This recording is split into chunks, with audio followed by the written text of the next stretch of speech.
بسم اللہ الرحمن الرحیم، شروع کرتا ہوں اللہ کے نام سے جو بے انتہا مہربان نہایت رحم کرنے والے ہیں۔ صاد والقرآن ذی الذکر بل الذین کفروا فی عزة وشقاق کم اہلکنا من قبلہم من قرن فنادوا ونات حین مناص۔ صاد، اس نصیحت والے قرآن کی قسم، بلکہ کفار غرور و مخالفت میں پڑے ہوئے ہیں۔ ہم نے ان سے پہلے بھی بہت سے فرقوں کو تباہ کر ڈالا، انہوں نے ہر چند چیخ و پکار کی لیکن وہ وقت چھٹکارے کا نہ تھا۔ سامعین اب آیتوں کی تفسیر سماعت کیجیے۔ قرآن نصیحت ہے۔ حروف مقطعات جو صورتوں کے شروع میں آتے ہیں، ان کی پوری تفسیر سورہ بقرہ کے شروع میں گزر چکی ہے۔ یہاں قرآن کی قسم کھائی اور اسے پند و نصیحت کرنے والا فرمایا، کیونکہ اس کی باتوں پر عمل کرنے والے کی دین اور دنیا دونوں سنور جاتی ہیں۔ چنانچہ اللہ تعالیٰ نے سورہ انبیاء کی آیت نمبر 10 میں فرمایا، فیہ ذکرکم، کہ اس قرآن میں تمہارے لیے نصیحت ہے، اور یہ بھی مطلب ہے کہ قرآن شرافت و بزرگی، عزت و عظمت والا ہے۔ اب اس قسم کا جواب بات کے نزدیک تو سورہ صاد کی آیت نمبر 14، ان کل الا کذب الرسل، یعنی بعض کہتے ہیں سورہ صاد کی آیت نمبر 64 ان ذلک لحق ہے، لیکن یہ زیادہ مناسب نہیں معلوم ہوتا۔ قتادہ رحمہ اللہ فرماتے ہیں کہ اس کا جواب اس کے بعد کی آیت ہے۔ ابن جریر رحمہ اللہ اسی کو مختار بتاتے ہیں۔ بعض عربی دان کہتے ہیں کہ اس کا جواب صاد ہے، اور اس لفظ کے معنی صداقت اور حقانیت کے ہیں۔ ایک قول یہ بھی ہے کہ پوری صورت کا خلاصہ اس قسم کا جواب ہے، واللہ اعلم۔ پھر آگے اللہ فرماتے ہیں کہ یہ قرآن تو سراسر عبرت و نصیحت ہے، مگر اس سے فائدہ وہی اٹھاتے ہیں جن کے دل میں ایمان ہے۔ کافر لوگ اس فائدے سے اس لیے محروم ہیں کہ وہ متکبر ہیں اور مخالف ہیں۔ یہ لوگ اپنے سے پہلے کے اپنے جیسے لوگوں کے انجام پر نظریں ڈالیں اور اپنے انجام سے ڈریں۔ اگلی امتوں کو اسی جرم پر ہم نے تہوہ بالا کر دیا ہے۔ عذاب آ پڑنے پر تو بڑے روئے پیٹے، خوب آوازاری کی، لیکن اس وقت کی تمام باتیں بے سود ہیں، جیسے اللہ نے سورہ انبیاء کی آیت نمبر 12 میں فرمایا، فَلَمَّا أَحَسُّوا بَأْسَنَا الآیہ، یعنی ہمارے عذابوں کو معلوم کر کے ان سے بچنا اور بھاگنا چاہا، لیکن یہ کیسے ہو سکتا تھا۔ ابن عباس رضی اللہ عنہ فرماتے ہیں کہ اب بھاگنے کا وقت نہیں، نہ فریاد کا وقت ہے۔ اس وقت کوئی فریاد رسی نہیں کر سکتا، چاہے کتنا ہی چیخو چلاؤ، محض بے سود ہے۔ اب توحید کی قبولیت بے نفع اور توبہ بیکار، یہ بے وقت کی پکار ہے۔ لات معنی میں لا کے ہے، اس میں تا زائد ہے، جیسے لفظ سمت میں بھی تا زیادہ ہوتی ہے اور ربت میں بھی، یہ مفصولہ ہے اور اس پر وقت ہے۔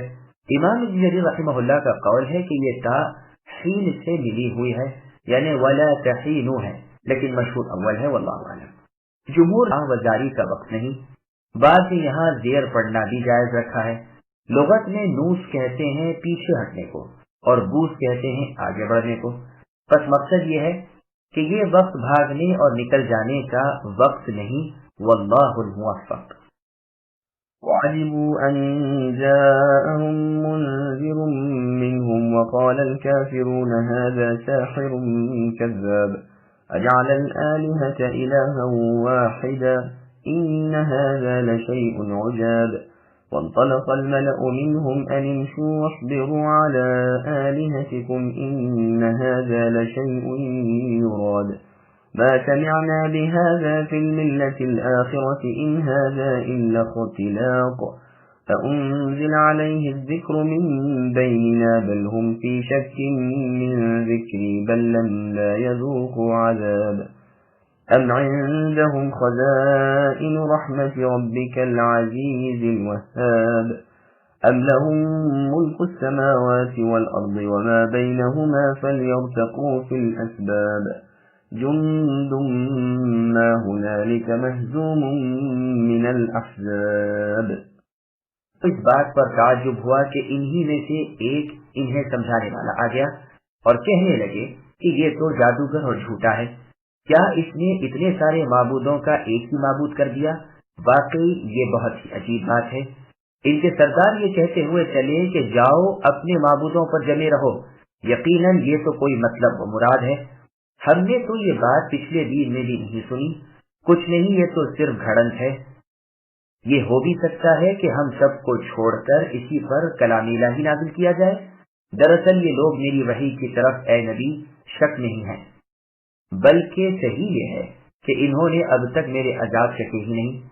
یا کیا ان کے پاس آپ کے زبردست فیاض اللہ تعالیٰ کی رحمت کے خزانے ہیں؟ یا کیا آسمان و زمین اور ان کے درمیان کی ہر چیز کی بادشاہت انہی کی ہے؟ تو پھر یہ رسیاں تان کر چڑھ جائیں۔ یہ بھی بڑے بڑے لشکروں میں سے شکست پایا ہوا چھوٹا سا لشکر ہے۔ سامعین، اب آیتوں کی تفسیر سماعت کیجیے۔ نبی صلی اللہ علیہ وسلم کے بشر ہونے پر کفار کا تعجب۔ رسول اللہ صلی اللہ علیہ وسلم کی رسالت پر کفار کے حماقت آمیز تعجب کا اظہار ہو رہا ہے، جیسے سورہ یونس کی آیت نمبر 2 میں اللہ نے فرمایا اَكَانَ لِلنَّاسِ عَجَبًا الآیہ، کہ کیا لوگوں کو اس بات سے تعجب ہوا کہ ان میں سے ایک انسان کی طرف ہم نے وحی کی کہ وہ لوگوں کو ہوشیار کر دے اور ایمانداروں کو اس بات کی خوشخبری سنا دے کہ اس کے پاس ان کے لیے بہترین تیاری ہے۔ کافر تو ہمارے رسول کو کھلا جادوگر کہنے لگے۔ بس یہاں ہے کہ انہی میں سے انہی جیسے ایک انسان کے رسول بن کر آنے پر انہیں تعجب ہوا اور کہنے لگے کہ یہ تو جادوگر اور کذاب یعنی جھوٹا ہے۔ رسول اللہ صلی اللہ علیہ وسلم کی رسالت پر تعجب کے ساتھ اللہ تعالیٰ کی وحدانیت پر بھی ان کو تعجب معلوم ہوا اور کہنے لگے لو اور سنو، اتنے سارے معبودوں کے بدلے یہ تو کہتا ہے کہ اللہ تعالیٰ ایک ہی ہے اور اللہ کا کوئی کسی طرح کا شریک ہی نہیں۔ ان بے وقوفوں کو اپنے بڑوں کی دیکھا دیکھی جس شرک و کفر کی عادت تھی، اس کے خلاف آواز سن کر ان کے دل دکھنے اور رکنے لگے اور وہ توحید کو ایک انوکھی اور انجان چیز سمجھنے لگے۔ ان کے بڑوں اور سرداروں نے تکبر کے ساتھ منہ موڑتے ہوئے اعلان کیا کہ اپنے پرانے مذہب پر جمے رہو، اس کی بات نہ مانو اور اپنے معبودوں کی عبادت کرتے رہو، یہ تو صرف اپنے مطلب کی باتیں کہتا ہے۔ یہ اس بہانے اپنی جما رہا ہے کہ یہ تمہارا سب کا بڑا بن جائے اور تم اس کے تابع فرمان بن جاؤ۔ ان آیتوں کا شان نزول یہ ہے کہ قریشیوں کے شریف و سردار اور رؤساء ایک مرتبہ جمع ہوئے۔ ان میں ابو جہل ابن ہشام، عاص ابن وائل، اسود ابن مطلب، اسود ابن عبد یغوث وغیرہ بھی تھے، اور سب نے اس بات پر اتفاق کیا کہ چل کر آج ابو طالب سے آخری فیصلہ کر لیں، وہ انصاف کے ساتھ ایک بات ہمارے ذمہ ڈال دے اور ایک اپنے بھتیجے محمد کے چن لیں، کیونکہ یہ اب انتہائی عمر کو پہنچ چکے ہیں، چراغ شہری ہو رہے ہیں۔ اگر مر گئے اور ان کے بعد ہم نے محمد صلی اللہ علیہ وسلم کو کوئی مصیبت پہنچائی تو عرب ہمیں تانا دیں گے کہ بڈھے کی موجودگی تک تو کچھ نہ چلی اور ان کی موت کے بعد بہادری آ گئی۔ چنانچہ یہ چلے، ایک آدمی بھیج کر ابو طالب سے اجازت مانگی۔ اجازت ملنے پر سب گھر میں آ گئے اور کہا سنیے جناب، آپ ہمارے سردار ہیں، بزرگ ہیں، بڑے ہیں، ہم آپ کے بھتیجے محمد سے اب بہت تنگ آ گئے ہیں، آپ انصاف کے ساتھ ہم میں اور اس میں فیصلہ کر دیجیے۔ دیکھیے ہم آپ سے انصاف چاہتے ہیں، وہ ہمارے معبودوں کو برا نہ کہیں اور نہ ہم انہیں ستائیں، وہ مختار ہیں، جس کی چاہیں عبادت کریں، لیکن ہمارے معبودوں کو برا نہ کہیں۔ ابو طالب نے آجی بھیج کر اللہ تعالیٰ کے رسول محمد صلی اللہ علیہ وسلم کو بلوایا اور کہا بھتیجے دیکھتے ہو آپ کی قوم کے سردار اور بزرگ سب جمع ہوئے ہیں اور آپ سے صرف یہ چاہتے ہیں کہ آپ ان کے معبودوں کی توہین اور برائی کرنے سے باز آئیں اور یہ آپ کو آپ کے دین پر چلنے میں آزادی دے رہے ہیں۔ رسول اللہ صلی اللہ علیہ وسلم نے سن کر فرمایا چچا کیا میں انہیں بہترین اور بڑی بھلائی کی طرف نہ بلاؤں؟ ابو طالب نے کہا وہ کیا ہے؟ فرمایا یہ ایک کلمہ کہہ دیں، صرف اس کے کہنے کی وجہ سے سارا عرب ان کے ماتحت ہو جائے گا اور ساری عجم پر ان کی حکومت ہو جائے گی۔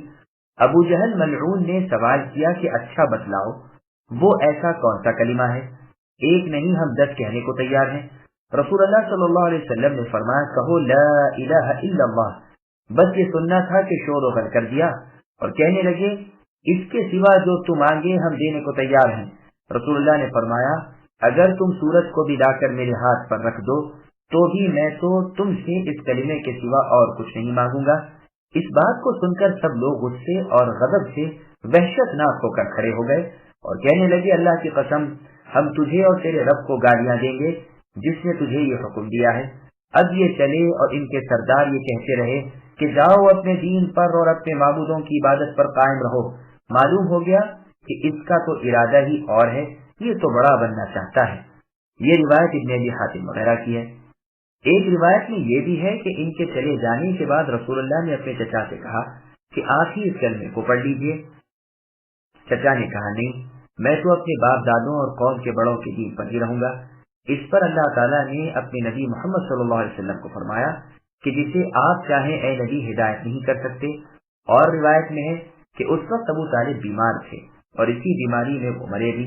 جس وقت رسول اللہ تشریف لائے اس وقت ابو طالب کے پاس ایک آدمی کے بیٹھنے کی جگہ خالی تھی، باقی تمام گھر آدمیوں سے بھرا ہوا تھا۔ تو ابو جہل خبیث نے خیال کیا کہ اگر رسول اللہ آ کر اپنے چچا ابو طالب کے پاس بیٹھ گئے تو زیادہ اثر ڈال سکیں گے، اس لیے یہ ملعون کود کر وہاں جا بیٹھا اور رسول اللہ کو دروازے کے پاس ہی بیٹھنا پڑا۔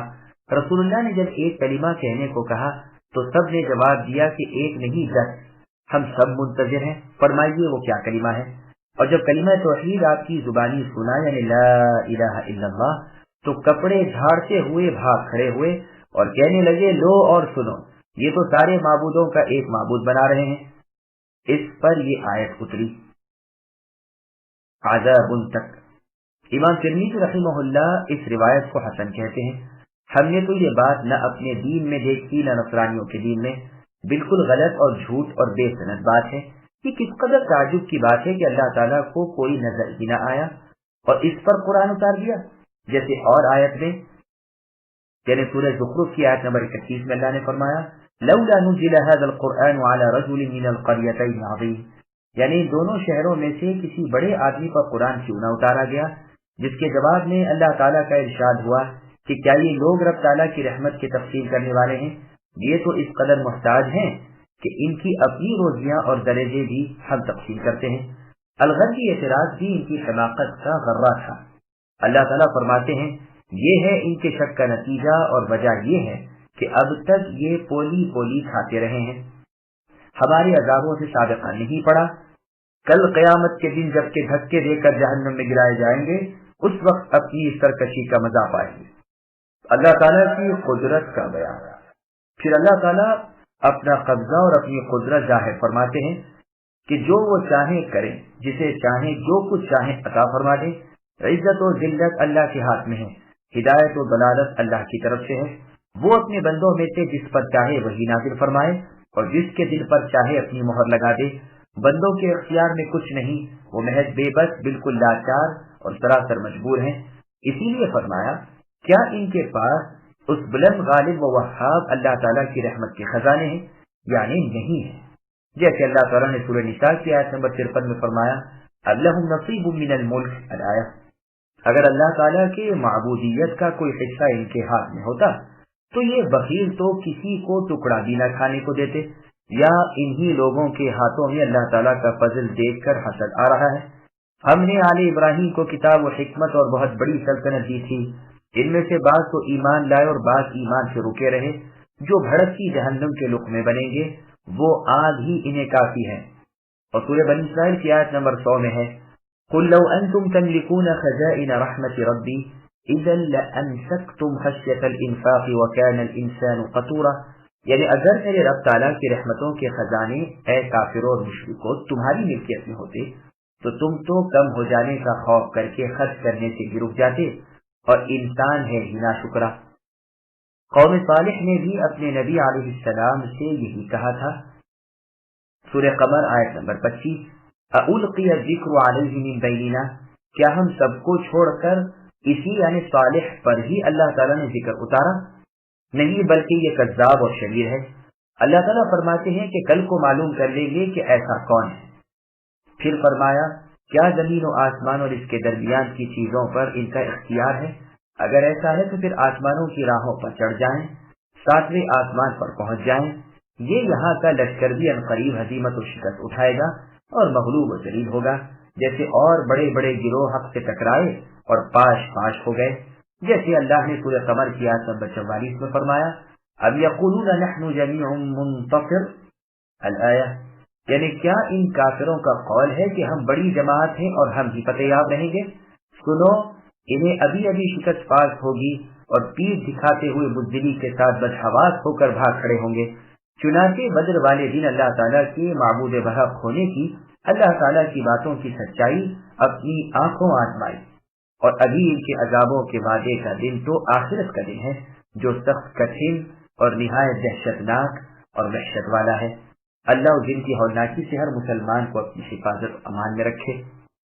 كذبت قبلهم قوم نوح وعاد وفرعون ذو الأوتاد وثمود وقوم لوط وأصحاب الأيكة أولئك الأحزاب إن كل إلا كذب الرسل فحق عقاب وما ينظر هؤلاء إلا صيحة واحدة ما لها من فواق وقالوا ربنا عجل لنا قطنا قبل يوم الحساب اصبر على ما يقولون واذكر عبدنا داود ذا الأيدي إنه أواب إنا سخرنا الجبال معه يسبحن بالعشي والإشراق والطير محشورة كل له أواب وشددنا ملكه وآتيناه الحكمة وفصل الخطاب۔ ان سے پہلے بھی قوم نوح اور عادیوں نے اور میخوں والے فرعون نے جھٹلایا تھا، اور سمودیوں نے اور قوم لوط نے اور ایکا کے رہنے والوں نے بھی، یہی بڑے لشکر تھے۔ ان میں سے ایک بھی ایسا نہ تھا جس نے رسولوں کی تکذیب نہ کی ہو، بس میری طرف کی سزا ان پر ثابت ہو گئی۔ انہیں صرف ایک تند نعرے کا انتظار ہے جس میں کوئی توقف اور ڈھیل نہیں ہے۔ کہنے لگے کہ اے اللہ، ہماری سرنوشت تو ہمیں روز حساب سے پہلے ہی دے دیجیے۔ آپ ان کی باتوں پہ ہی سلام کو یاد کیجیے جو بڑی قوت والے تھے، یقیناً وہ بہت رجوع ہونے والے تھے۔ ہم نے پہاڑوں کو ان کے تابع کر رکھا تھا کہ ان کے ساتھ شام کو اور صبح کو تسبیح خوانی کریں، اور اڑتے جانور جمع ہو کر سب کے سب ان کے زیر فرمان رہتے، اور ہم نے ان کی سلطنت کو مضبوط کر دیا تھا اور انہیں حکمت دی تھی اور بات کا فیصلہ سجھا دیا تھا۔ سامعین، اب آیتوں کی تفسیر سماعت کیجیے۔ کفار کے مذاق پر صبر کرو۔ ان سب کے واقعات کئی مرتبہ بیان ہو چکے ہیں کہ کس طرح ان پر ان کے گناہوں کی وجہ سے عذاب الہی ٹوٹ پڑے۔ یہی وہ جماعتیں ہیں جو مال و اولاد میں، قوت و طاقت میں، زور و زر میں تمہارے زمانے کے ان حقیر کافروں سے بہت بڑی ہوئی تھیں، لیکن امر الہی کے آ چکنے کے بعد انہیں کوئی چیز کام نہ آئی۔ پھر ان کی تباہی کی وجہ بیان ہوئی کہ یہ رسولوں کے دشمن تھے، انہیں جھوٹا کہتے تھے، انہیں صرف سور کا انتظار ہے اور اس میں بھی کوئی دیر نہیں، بس وہ ایک آواز ہوگی کہ جس کے کان میں پڑی بے ہوش اور بے جان ہو گیا، بجز ان لوگوں کے جنہیں رب تعالیٰ نے مستثنیٰ کر دیا ہے۔ قسط کے معنی کتاب اور حصے کے ہیں۔ مشرکین کی بے وقوفی اور ان کے عذابوں کو محال سمجھ کر اور نڈر ہو کر عذاب کے طلب کرنے کا ذکر ہو رہا ہے، جیسے اور آیت میں ہے کہ انہوں نے کہا اے اللہ، اگر یہ صحیح ہے تو ہم پر آسمان سے پتھر برسائیے اور کوئی دردناک عذاب آسمانی ہمیں پہنچائیے۔ اور یہ بھی کہا گیا ہے کہ انہوں نے اپنا جنت کا حصہ یہاں طلب کیا، اور یہ جو کچھ کہا یہ سب اسے جھوٹا سمجھنے اور محال جاننے کی وجہ سے تھا۔ ابن جریر رحمہ اللہ کا قول ہے کہ جس خیر و شر کے وہ دنیا میں مستحق تھے اسے انہوں نے جلد طلب کیا، یہی بات درست ہے۔ ضحاک و اسماعیل رحمہ اللہ کی تفسیر کا محاصل یہی ہے، واللہ اعلم۔ بس اللہ تعالیٰ نے ان کی تکذیب اور تمسخر کے مقابلے میں اپنے نبی محمد صلی اللہ علیہ وسلم کو صبر کی تعلیم دی اور سہار کی تلقین کی۔ داؤد علیہ السلام پر اللہ تعالیٰ کے احسانات۔ ذل ایدی سے مراد علمی اور عملی قوت والا ہے، اور صرف قوت والے کے معنی بھی ہوتے ہیں، جیسے اللہ تعالیٰ نے سورہ ذاریات کی آیت نمبر 46 میں فرمایا وَالسَّمَاءَ بَنَيْنَاهَا بِأَيْدٍ، اور آسمان ہم نے اپنی قوت سے پیدا کیے۔ مجاہد رحمہ اللہ فرماتے ہیں مراد اطاعت کی طاقت ہے۔ قتادہ رحمہ اللہ کہتے ہیں داؤد علیہ السلام کو عبادت کی قدرت اور اسلام کی فقہ عطا فرمائی گئی تھی۔ یہ مذکور ہے کہ آپ علیہ السلام ہر رات تہائی رات تک تہجد میں کھڑے رہتے تھے، اور ایک دن بعد ایک دن ہمیشہ روزے سے رہتے تھے۔ بخاری اور مسلم کی حدیث زیادہ پسند داؤد علیہ السلام کی رات کی نماز اور انہی کے روزے تھے۔ آپ آدھی رات سوتے اور تہائی رات قیام کرتے اور چھٹا حصہ رات کا پھر سو جاتے، اور ایک دن روزہ رکھتے ایک دن نہ رکھتے، اور دشمنان دین سے جہاد کرنے میں پیٹھ نہ دکھاتے، اور اپنے ہر حال میں اللہ تعالیٰ کی طرف رغبت اور رجوع رکھتے۔ پہاڑوں کو داؤد علیہ السلام کے ساتھ مسخر کر دیا تھا۔ آپ کے ساتھ سورج کے چمکنے کے وقت اور دن کے آخری وقت تسبیح بیان کرتے، جیسے اللہ تعالیٰ نے سورہ سبا کی آیت نمبر 10، یا جبال اوبی، یعنی اللہ تعالیٰ نے پہاڑوں کو داؤد علیہ السلام کے ساتھ رجوع کرنے کا حکم دیا تھا۔ اسی طرح پرندے بھی آپ کی آواز سن کر آپ علیہ السلام کے ساتھ اللہ تعالیٰ کی پاکی بیان کرنے لگ جاتے۔ اڑتے ہوئے پرندے پاس سے گزرتے اور آپ زبور پڑھتے ہوتے تو آپ علیہ السلام کے ساتھ ہی وہ بھی تلاوت میں مشغول ہو جاتے اور پرواز ترک کر کے بیٹھ جاتے۔ نبی صلی اللہ علیہ وسلم نے فتح مکہ کے روز ضحیٰ یعنی اشراق کے وقت ام ہانی رضی اللہ عنہا کے گھر میں 8 رکعت نماز ادا کی۔ ابن عباس رضی اللہ عنہما فرماتے ہیں، میرا خیال ہے کہ یہ بھی وقت نماز ہے، جیسے اللہ تعالیٰ کا فرمان ہے یسبحن بالعشی والاشراق۔ اور پرندے بھی ہوا میں رک جاتے تھے اور داؤد علیہ السلام کی ماتحتی میں ان کی تسبیحوں کا ساتھ دیتے تھے، اور ان کی سلطنت ہم نے مضبوط کر دی۔ بادشاہوں کو جن جن چیزوں کی ضرورت پڑتی ہے ہم نے انہیں سب دے دی۔ 4000 تو ان کی محافظ سپاہی تھی، اس قدر فوج تھی کہ ہر رات 33,000 فوجی پہرے پر چڑھتے تھے، لیکن جو آج کی رات آتے پھر سال بھر تک ان کی باری نہ آتی۔ 40,000 آدمی ہر وقت ان کی خدمت میں مسلح تیار رہتے۔ ایک روایت میں ہے کہ ان کے زمانے میں 2 بنی اسرائیلی شخصوں میں نزاع واقع ہوا۔ ایک نے دوسرے پر الزام لگایا کہ اس نے میری گائے غصب کر لی ہے، دوسرے نے اس جرم سے انکار کیا۔ داؤد علیہ السلام نے مدعی سے دلیل طلب کی مگر وہ ثبوت فراہم نہ کر سکا۔ داؤد علیہ السلام نے فرمایا، اچھا تمہیں کل فیصلہ سنایا جائے گا۔ رات کو داؤد علیہ السلام کو خواب میں حکم ہوا کہ دعوے دار کو قتل کر دو۔ صبح کو آپ علیہ السلام نے دونوں کو بلوایا اور حکم دیا کہ اس مدعی کو قتل کر دیا جائے۔ اس نے کہا، اے اللہ تعالیٰ کے نبی، آپ میرے ہی قتل کا حکم دے رہے ہیں حالانکہ اس نے میری گائے چرائی ہے۔ آپ نے فرمایا، یہ میرا حکم نہیں بلکہ اللہ تعالیٰ کا فیصلہ ہے اور ناممکن ہے کہ یہ ٹل جائے، لہذا تو تیار ہو جا۔ تب اس نے کہا، اے اللہ تعالیٰ کے رسول، میں اپنے دعوے میں تو سچا ہوں کہ اس نے میری گائے غصب کر لی ہے، مگر اللہ تعالیٰ نے آپ کو میرے قتل کا حکم میرے اس مقدمے کی وجہ سے نہیں کیا، اس کی وجہ اور ہی ہے اور اسے صرف میں ہی جانتا ہوں۔ بات یہ ہے کہ آج رات میں نے اس شخص کو فریب سے قتل کر دیا ہے جس کا کسی کو علم نہیں، پس اس کے بدلے میں اللہ تعالیٰ نے آپ کو قصاص کا حکم دیا ہے، چنانچہ وہ قتل کر دیا گیا۔ اب تو داؤد علیہ السلام کی ہیبت ہر شخص کے دل میں بیٹھ گئی۔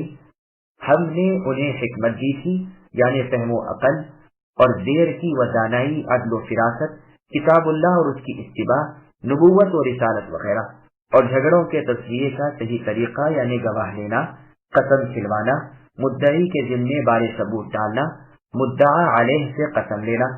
یہی طریقہ فیصلوں کے لیے انبیاء علیہ السلام کا اور نیک لوگوں کا رہا، اور یہی طریقہ اس امت میں رائج ہے۔ غرض داؤد علیہ السلام معاملے کی تہ کو پہنچ جاتے تھے اور حق و باطل، سچ اور جھوٹ میں صحیح اور کھرا امتیاز کر لیتے تھے۔ کلام بھی آپ علیہ السلام کا صاف ہوتا تھا اور حکم بھی عدل کے مطابق ہوتا تھا۔ داؤد علیہ السلام ہی نے سب سے پہلے اما بعدو کا کہنا ایجاد کیا ہے، یعنی بعد اس کے، اور فصل الخطاب سے اس کی طرف بھی اشارہ ہے۔ وَهَلْ أَتَاكَ نَبَأُ الْخَصْمِ إِذْ تَسَوَّرُوا الْمِحْرَابَ إِذْ دَخَلُوا عَلَى دَاوُودَ فَفَزِعَ مِنْهُمْ قَالُوا لَا تَخَفْ خَصْمَانِ بَغَى بَعْضُنَا عَلَى بَعْضٍ فَاحْكُمْ بَيْنَنَا بِالْحَقِّ وَلَا تُشْطِطْ وَاهْدِنَا إِلَى سَوَاءِ الصِّرَاطِ إِنَّ هَذَا أَخِي له 99 نعجة ولي نعجة واحدة فقال أكفلنيها وعزني في الخطاب قال لقد ظلمك بسؤال نعجتك إلى نعاجه وإن كثيرا من الخلطاء ليبغي بعضهم على بعض إلا الذين آمنوا وعملوا الصالحات وقليل ما هم وظن داود أنما فتناه فاستغفر ربه وخر راكعا وأناب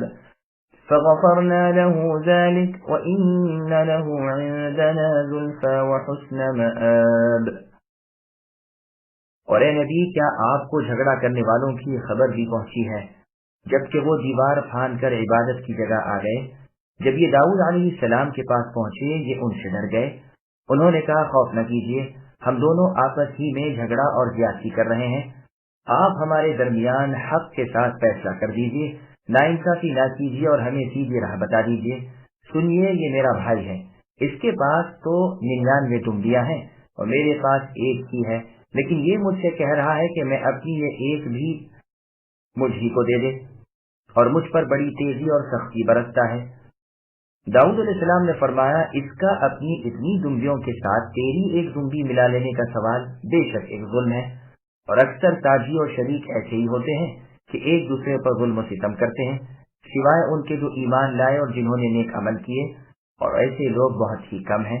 اور داؤد علیہ السلام سمجھ گئے کہ ہم نے انہیں آزمایا ہے، پھر تو اپنے رب سے استغفار کرنے لگے اور عاجزی کرتے ہوئے گر پڑے اور پوری طرح رجوع ہو گئے، بس ہم نے بھی انہیں وہ معاف کر دیا، یقیناً وہ ہمارے نزدیک بڑے مرتبے والے اور بہت اچھے ٹھکانے والے ہیں۔ سامعین، اب ان آیتوں کی تفصیل سماعت کیجیے۔ داؤد علیہ السلام کا مشہور فیصلہ، مفسرین نے یہاں پر ایک قصہ بیان کیا ہے، لیکن اس کا اکثر حصہ بنو اسرائیل کی روایتوں سے لیا گیا ہے، حدیث سے ثابت نہیں۔ ابن ابی حاتم میں ایک حدیث ہے، لیکن وہ بھی ثابت نہیں، کیونکہ اس کا ایک راوی یزید رقاشی ہے، گو وہ نہایت نیک شخص ہے لیکن ہے ضعیف۔ بس اولا یہ ہے کہ قرآن میں جو ہے اور جس پر یہ شامل ہے وہ حق ہے۔ داؤد علیہ السلام کا انہیں دیکھ کر گھبرانا اس وجہ سے تھا کہ وہ اپنے تنہائی کے خاص خلوت خانے میں تھے اور پہرے داروں کو منع کیا تھا کہ کوئی بھی آج اندر نہ آئے، اور یکایک ان دونوں کو جو دیکھا تو گھبرا گئے۔ عجزنی سے مطلب بات چیت میں غالب آ جانا، دوسرے پر چھا جانا ہے۔ داؤد علیہ السلام سمجھ گئے کہ یہ اللہ تعالیٰ کی آزمائش ہے، پس وہ رکوع اور سجدہ کرتے ہوئے اللہ تعالیٰ کی طرف جھک پڑے۔ مذکور ہے کہ 40 دن تک سجدے سے سر نہ اٹھایا، پس ہم نے انہیں بخش دیا۔ یہ یاد رہے کہ جو عام عوام کے لیے نیکیوں کے ہوتے ہیں، وہی کام خواص کے لیے بھی بعض مرتبہ بدیوں کے بن جاتے ہیں۔ یہ آیت سجدے کی ہے یا نہیں، اس کی بابت امام شافعی رحمہ اللہ کا جدید مذہب تو یہ ہے کہ یہاں سجدہ ضروری نہیں، یہ تو سجدہ شکر ہے۔ ابن عباس رضی اللہ عنہما کا قول ہے کہ فوج ضروری سجدوں میں سے نہیں۔ ہاں، میں نے رسول اللہ صلی اللہ علیہ وسلم کو اس میں سجدہ کرتے ہوئے دیکھا ہے۔ یہ روایت صحیح بخاری نیز صحیح ابن حبان اور احمد کی ہے۔ سنن نسائی میں ہے کہ رسول اللہ صلی اللہ علیہ وسلم نے یہاں سجدہ کر کے فرمایا، یہ سجدہ داؤد علیہ السلام کا تو توبہ کے لیے تھا اور ہمارا شکر کے لیے ہے۔ سنن ترمذی میں ہے کہ ایک شخص نے کہا، اللہ کے رسول صلی اللہ علیہ وسلم، میں نے خواب میں دیکھا گویا میں ایک درخت کے پیچھے نماز پڑھ رہا ہوں، اور نماز میں نے سجدے کی آیت تلاوت کی اور سجدہ کیا، تو میرے ساتھ اس درخت نے بھی سجدہ کیا، اور میں نے سنا کہ وہ یہ دعا مانگ رہا تھا، اللہم اکتب لی بہا عندک اجرا، یعنی اے اللہ میرے لیے اس سجدے کو اپنے ہاں اجر لکھ دیجیے، وجعلها لی عندک ذخرا، اور اس سجدے کو میرے لیے اپنے ہاں ذخیرہ کر دیجیے، وضع بها عنی وزرا، اور اس سجدے کے سبب مجھ پر سے میرے بوجھ کو گرا دیجیے، وقبلها منی کما قبلتها من عبدک داؤد، اور مجھ سے میرے سجدے کو اپنے لیے اس طرح قبول فرما لیجیے جس طرح آپ نے اپنے بندے داؤد علیہ السلام کا سجدہ قبول فرمایا تھا۔ ابن عباس رضی اللہ عنہما فرماتے ہیں، پھر میں نے دیکھا کہ رسول اللہ صلی اللہ علیہ وسلم نے کھڑے ہو کر نماز ادا کی اور سجدے کی آیت کو پڑھ کر سجدہ کیا، اور اس سجدے میں وہی دعا پڑھی جو اس صحابی شخص نے درخت کی دعا نقل کی تھی۔ ابن عباس رضی اللہ عنہما اس آیت کے سجدے پر یہ دلیل وارد کرتے ہیں کہ قرآن حکیم نے بتایا ہے اس کی اولاد میں سے داؤد و سلیمان علیہ السلام ہیں جن کو ہم نے ہدایت کی تھی، پس آپ اے نبی ان کی ہدایت کی پیروی کیجیے۔ پس رسول اللہ صلی اللہ علیہ وسلم ان کی اقتداء کے لیے مامور تھے، اور یہ صاف ثابت ہے کہ داؤد علیہ السلام نے سجدہ کیا اور رسول اللہ صلی اللہ علیہ وسلم نے بھی یہ سجدہ کیا۔ سنن نبی داؤد میں ہے کہ رسول اللہ صلی اللہ علیہ وسلم نے ممبر پر سورہ صاد پڑھی اور سجدے کی آیت تک پہنچ کر ممبر پر سے اترے اور سجدہ کیا، اور رسول اللہ کے ساتھ ہی اور سب نے بھی سجدہ کیا۔ ایک اور مرتبہ رسول اللہ نے اسی سورت کی تلاوت کی، جب آیت سجدہ تک پہنچے تو لوگوں نے سجدہ کی تیاری کی، لیکن رسول اللہ صلی اللہ علیہ وسلم نے فرمایا، یہ تو ایک نبی کی توبہ کا سجدہ تھا، لیکن میں دیکھتا ہوں کہ تم سجدے کے لیے تیار ہو گئے ہو۔ چنانچہ رسول اللہ اترے اور سجدہ کیا۔ اللہ تعالیٰ فرماتے ہیں، ہم نے داؤد کو بخش دیا، قیامت کے دن ان کی بڑی قدر و منزلت ہوگی، اور نبیوں اور عادلوں کا درجہ وہ پائیں گے۔ صحیح مسلم میں رسول اللہ صلی اللہ علیہ وسلم کی حدیث ہے کہ عادل لوگ نور کے ممبروں پر رحمان کی داہنی جانب ہوں گے، اللہ تعالیٰ کے دونوں ہاتھ داہنے ہیں۔ یہ عادل وہ ہیں جو اپنے اہل و عیال میں اور جن کے وہ مالک ہوں عدل و انصاف کرتے ہیں۔ مالک ابن دینار رحمہ اللہ فرماتے ہیں قیامت کے دن داؤد علیہ السلام کو عرش کے پائے کے پاس کھڑا کیا جائے گا اور اللہ تعالیٰ حکم دیں گے کہ اے داؤد، جس پیاری دردناک میٹھی اور جاذب آواز سے تم میری تعریف دنیا میں کرتے تھے اب بھی کرو۔ داؤد علیہ السلام فرمائیں گے باری تعالیٰ اب وہ آواز کہاں رہی؟ اللہ تعالیٰ فرمائیں گے میں نے وہی آواز آج تمہیں پھر عطا فرمائی۔ اب داؤد علیہ السلام اپنی دلکش اور دلربا آواز نکال کر نہایت ہی رقت اور سوز کی حالت میں اللہ تعالیٰ کی حمد و ثنا بیان کریں گے، جسے سن کر جنتی اور نعمتوں کو بھی بھول جائیں گے، اور یہ سریلی آواز اور نورانی گلا ان کو سب نعمتوں سے ہٹا کر اپنی طرف متوجہ کر دے گا۔ يا داود إنا جعلناك خليفة في الأرض فاحكم بين الناس بالحق ولا تتبع الهوى فيضلك عن سبيل الله إن الذين يضلون عن سبيل الله لهم عذاب شديد بما نسوا يوم الحساب۔ اے داؤد، ہم نے تمہیں زمین کا خلیفہ بنا دیا، تم لوگوں کے درمیان حق کے ساتھ فیصلے کیا کرو اور اپنی نفسانی خواہش کی پیروی نہ کرو، ورنہ وہ تمہیں اللہ کی راہ سے بھٹکا دے گی۔ یقیناً جو لوگ اللہ کی راہ سے بھٹک جاتے ہیں ان کے لیے سخت عذاب ہے، اس لیے کہ انہوں نے حساب کے دن کو بھلا دیا ہے۔ سامعین، اب اس آیت کی تفصیل سماعت کیجیے۔ حکمران اللہ کے حکم کے پابند ہیں۔ اس آیت میں بادشاہوں اور ذی اختیار لوگوں کو حکم ہو رہا ہے کہ وہ عدل و انصاف کے ساتھ قرآن و حدیث کے مطابق فیصلے کیا کریں، ورنہ راہ الہی سے بھٹک جائیں گے، اور جو بھٹک کر اپنے حساب کے دن کو بھول جائے وہ سخت عذابوں میں مبتلا ہوگا۔ ابو زرعہ رحمہ اللہ سے بادشاہ وقت ولید بن عبد الملک نے ایک مرتبہ دریافت کیا کہ کیا خلیفہ وقت سے بھی اللہ تعالیٰ کے یہاں حساب لیا جائے گا؟ آپ نے فرمایا کہ سچ بتا دوں؟ خلیفہ نے کہا ضرور سچ ہی بتلاؤ اور آپ کو ہر طرح امن ہے۔ فرمایا اے امیر المؤمنین، اللہ تعالیٰ کے نزدیک آپ سے بہت بڑا درجہ تو اللہ کے نبی داؤد علیہ السلام کا تھا، اور انہیں خلافت کے ساتھ ہی ساتھ اللہ تعالیٰ نے نبوت بھی دے رکھی تھی، لیکن باوجود اس کے کتاب اللہ ان سے کہتی ہے یا داؤد انا، اور پھر آپ ہی آیت تلاوت کی۔ اکرمہ رحمہ اللہ فرماتے ہیں مطلب یہ ہے کہ ان کے لیے یوم الحساب کو سخت عذاب ہے ان کے بھول جانے کے باعث۔ سودی رحمہ اللہ کہتے ہیں ان کے لیے سخت عذاب ہے اس وجہ سے کہ انہوں نے یوم الحساب کے لیے اعمال صالحہ جمع نہیں کیے۔ آیت کے لفظوں سے اسی قول کو زیادہ مناسبت ہے، واللہ اعلم۔ وما خلقنا السماء والأرض وما بينهما باطلا ذلك ظن الذين كفروا فويل للذين كفروا من النار أم نجعل الذين آمنوا وعملوا الصالحات كالمفسدين في الأرض أم نجعل المتقين كالفجار كتاب أنزلناه إليك مبارك ليدبروا آياته وليتذكر أولو الألباب۔ اور ہم نے آسمان و زمین اور ان کے درمیان کی چیزوں کو باطل اور ناحق پیدا نہیں کیا، یہ گمان تو کافروں کا ہے، تو کافروں کے لیے خرابی ہے آگ کی۔ کیا ہم ان لوگوں کو جو ایمان لائے اور نیک عمل کیے ان کے برابر کر دیں گے جو ہمیشہ زمین میں فساد مچاتے رہے، یا پرہیزگاروں کو بدکاروں جیسا کر دیں گے؟ یہ بابرکت کتاب جسے ہم نے آپ کی طرف اس لیے نازل فرمایا ہے کہ لوگ اس کی آیتوں پر غور و فکر کر لیں اور عقل مند اس سے نصیحت حاصل کریں۔ سامعین، اب آیتوں کی تفصیل سماعت کیجیے۔ اللہ نے کوئی چیز بیکار نہیں بنائی۔ ارشاد ہے کہ مخلوق کی پیدائش عبث اور بیکار نہیں، یہ سب عبادت خالق کے لیے پیدا کی گئی ہیں۔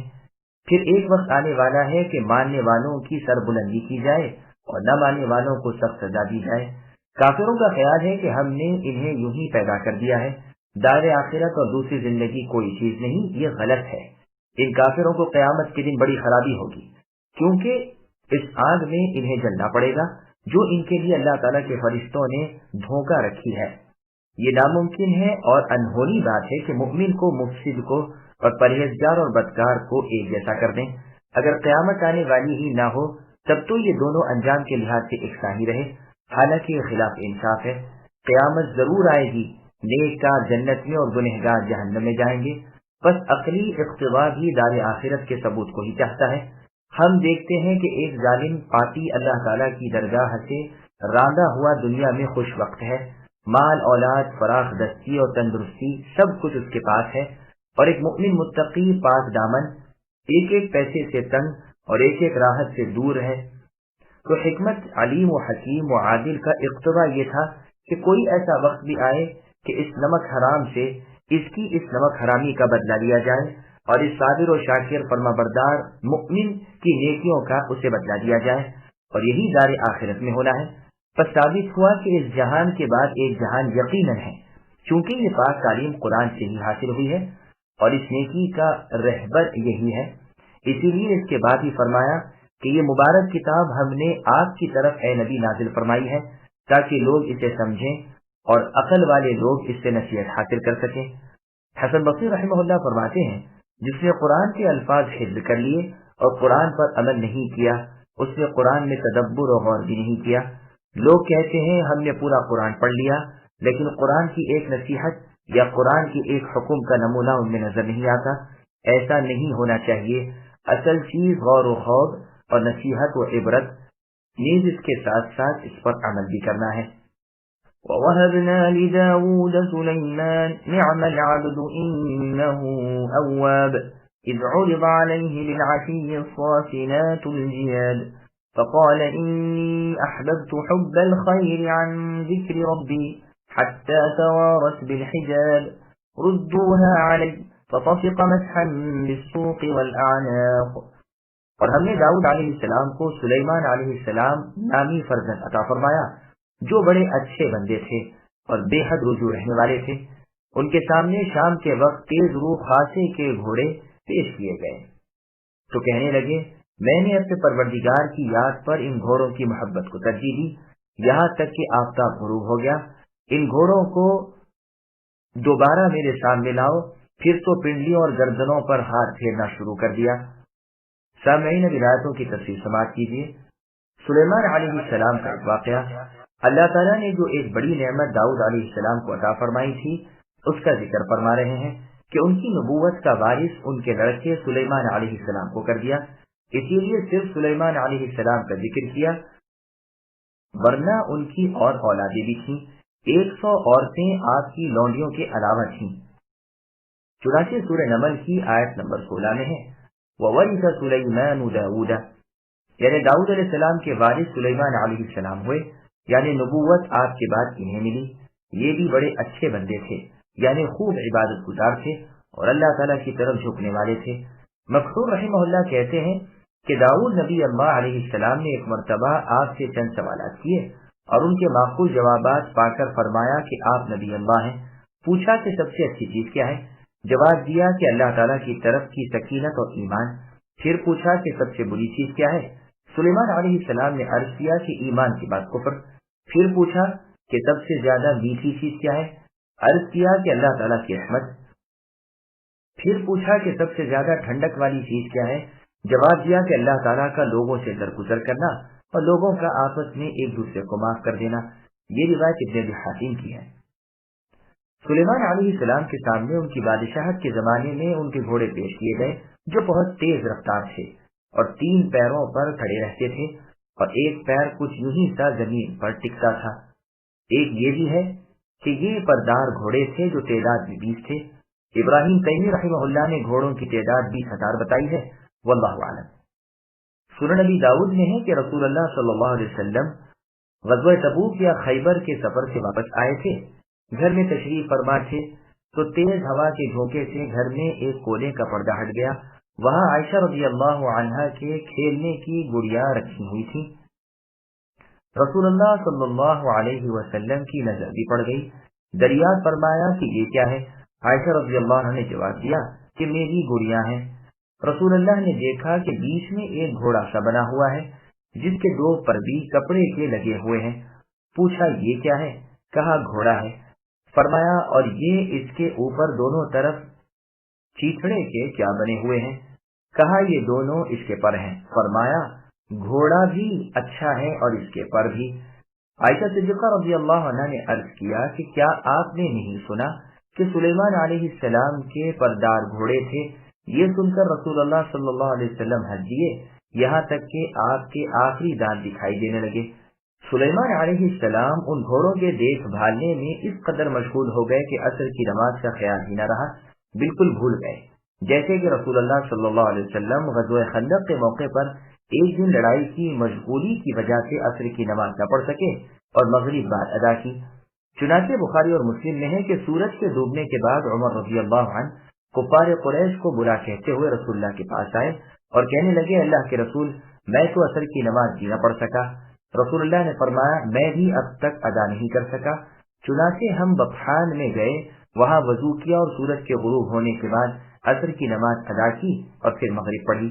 یہ بھی ہو سکتا ہے کہ دین سلیمان علیہ السلام نے جنگی مصالح کی وجہ سے تاخیر نماز جائز ہو، اور یہ جنگی گھوڑے تھے جن کو اسی مقصد سے رکھا تھا۔ چنانچہ بعض علماء نے یہ بھی کہا ہے کہ صلاۃ خوف کے جاری ہونے سے پہلے یہی حال تھا۔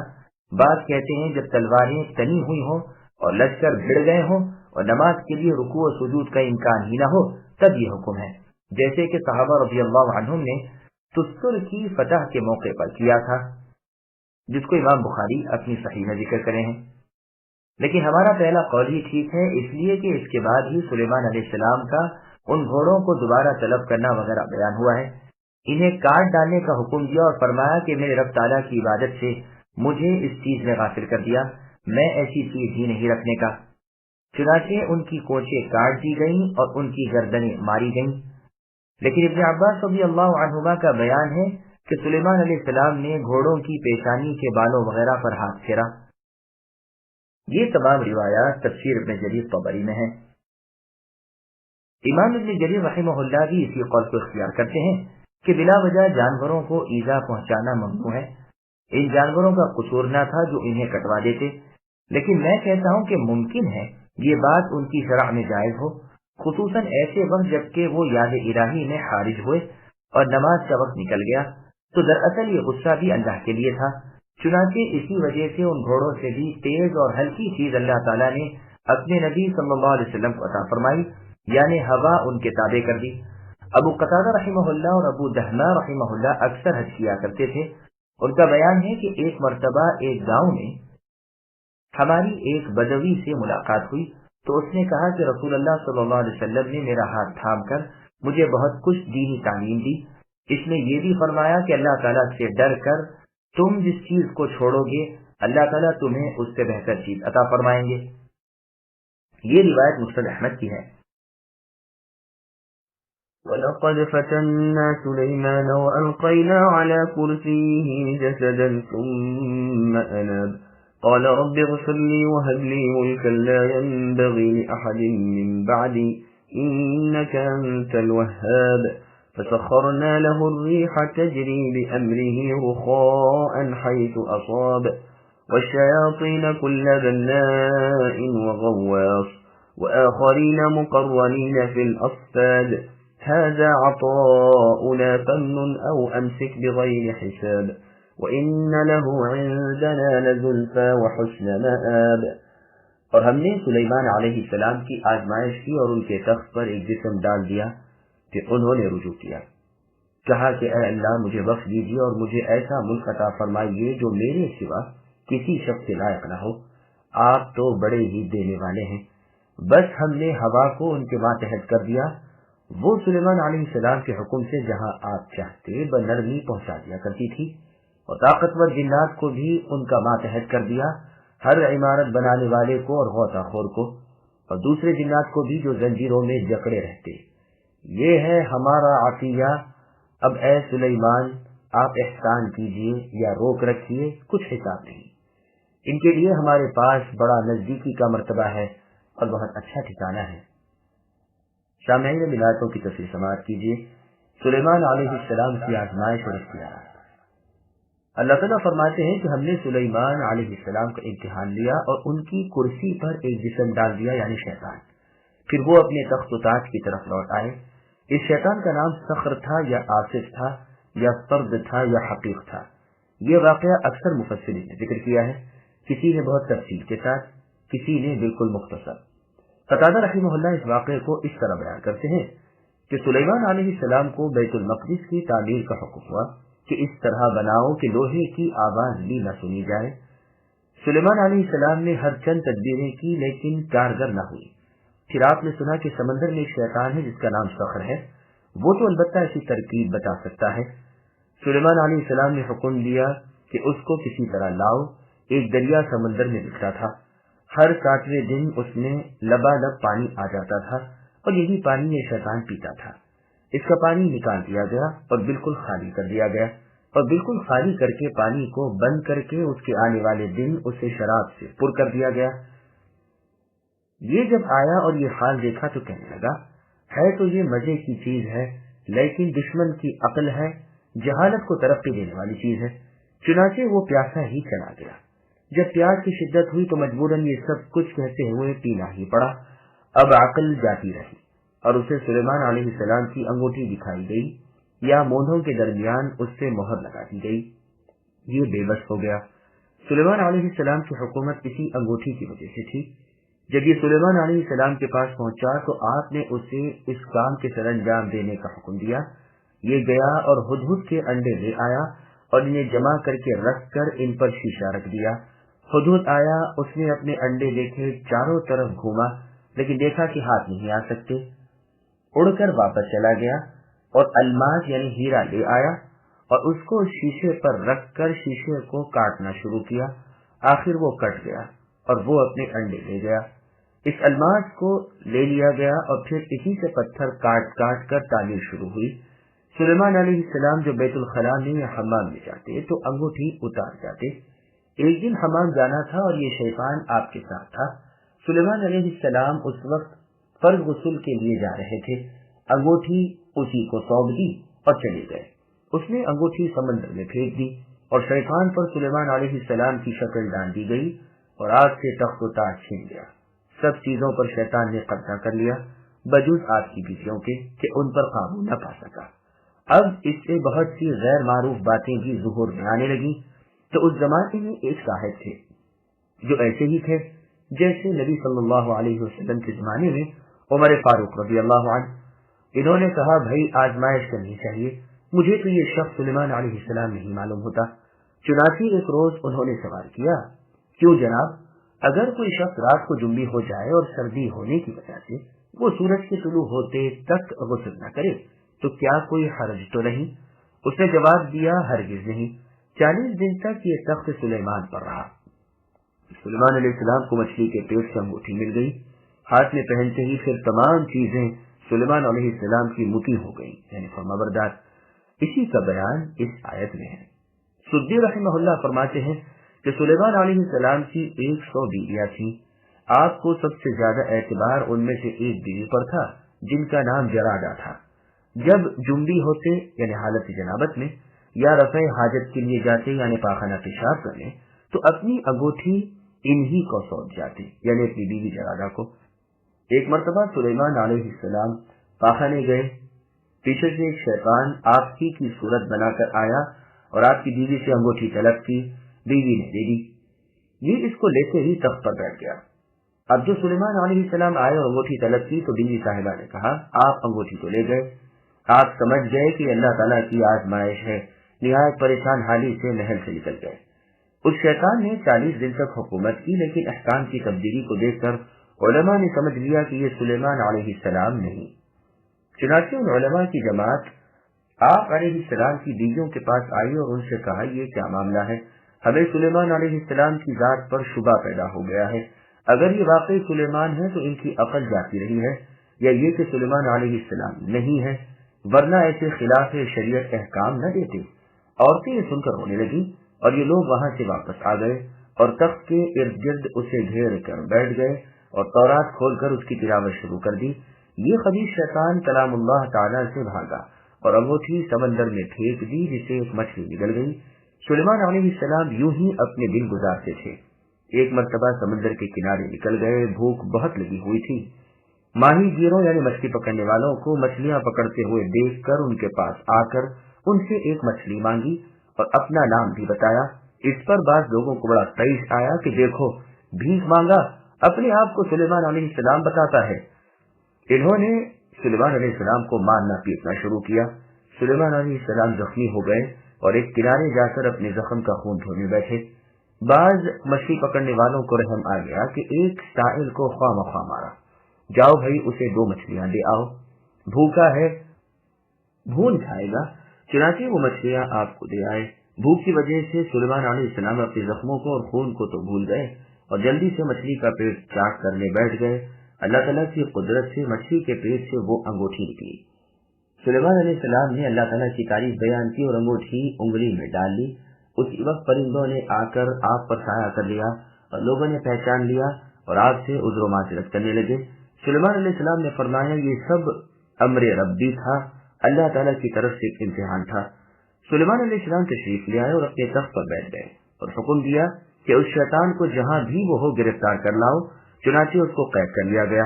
سلیمان علیہ السلام نے اسے ایک لوہے کے صندوق میں بند کیا اور قفل لگا کر اس پر اپنی مہر لگا دی اور سمندر میں پھینکوا دیا، جو قیامت تک وہی قید رہے گا۔ اس کا نام حقیق تھا۔ سلیمان علیہ السلام کی یہ دعا کہ مجھے اے اللہ ایسا ملک عطا فرمائیے جو میرے بعد کسی کے لائق نہ ہو، یہ بھی پوری ہوئی اور ہوائیں آپ کے تابع کر دی گئی۔ مجاہد رحمہ اللہ سے مروی ہے کہ ایک شیطان سے جس کا نام آفس تھا، ایک مرتبہ سلیمان علیہ السلام نے پوچھا کہ تم لوگوں کو کس طرح فتنے میں ڈالتے ہو؟ اس نے عرض کیا ذرا مجھے اپنی انگوٹھی دکھائیے، میں ابھی آپ کو دکھاتا ہوں۔ سلیمان علیہ السلام نے انگوٹھی دے دی اور اس نے اسے سمندر میں پھینک دیا اور خود تخت و تاج کا مالک بن بیٹھا اور آپ کے لباس میں لوگوں کو اللہ تعالیٰ کی راہ سے ہٹانے لگا۔ یاد رہے کہ یہ سب واقعات بنی اسرائیل سے بیان کردہ ہیں اور ان سب سے زیادہ منکر واقعہ وہ ہے جو ابن ابی حاتم میں ہے اور جو اوپر بیان ہوا، جس میں سلیمان علیہ السلام کی بیوی صاحبہ جرادہ رضی اللہ عنہا کا ذکر ہے۔ اس میں یہ بھی ہے کہ آخر نوبت یہاں تک پہنچی تھی کہ لڑکے سلیمان علیہ السلام کو پتھر مارتے تھے۔ سلیمان علیہ السلام کی بیویوں سے علماء نے جب تفتیش کی تو انہوں نے کہا کہ ہاں ہمیں بھی اس کے سلیمان علیہ السلام ہونے سے انکار ہے، کیونکہ وہ حالت حیض میں ہمارے پاس آتا ہے۔ شیطان کو جب معلوم ہوا کہ راز کھل گیا ہے تو اس نے جادو کی اور کفر کی کتابیں لکھوا کر کرسی تلے دفن کر دی اور پھر لوگوں کے سامنے انہیں نکلوا کر ان سے کہا دیکھو ان کتابوں کی بدولت ہی سلیمان تم پر حکومت کر رہا تھا۔ چنانچہ لوگوں نے سلیمان علیہ السلام کو کافر کہنا شروع کر دیا۔ سلیمان علیہ السلام سمندر کے کنارے مزدوری کرتے تھے۔ ایک مرتبہ ایک شخص نے بہت سی مچھلیاں خریدی، مزدور کو بلایا، آپ پہنچے۔ اس نے کہا کہ یہ اٹھا لو۔ پوچھا مزدوری کیا دو گے؟ اس نے کہا کہ اس میں سے ایک مچھلی تمہیں دوں گا۔ سلیمان علیہ السلام نے ٹوکرا سر پر رکھا اور اس کے یہاں پہنچا دیا۔ اس نے ایک مچھلی دے دی۔ سلیمان علیہ السلام نے اسے لیا، پیٹ چاک کرتے ہی وہ انگوٹھی نکل پڑی، پہنتے ہی کل شیاطین جن انسان پھر تابع ہو گئے اور جھرمٹ باندھ کر حاضر ہو گئے۔ سلیمان علیہ السلام نے ملک پر قبضہ کیا اور اس شیطان کو سب سزا دی۔ پس ثم اناس سے مراد شیطان جو مسلط کیا گیا تھا اس کا لوٹنا ہے۔ اس کی اسناد ابن عباس رضی اللہ عنہما تک ہے۔ یہ سند قوی ہے اور گرچہ اس روایت کو ابن عباس رضی اللہ عنہما نے اہل کتاب سے لیا ہے، تب بھی اس کی انکار کی وجہ محض یہ نہیں ہو سکتی کہ یہ اسرائیلی روایت ہے، لہذا ہمیں اس قصے کو تسلیم کرنے سے کوئی تعامل نہیں، واللہ اعلم۔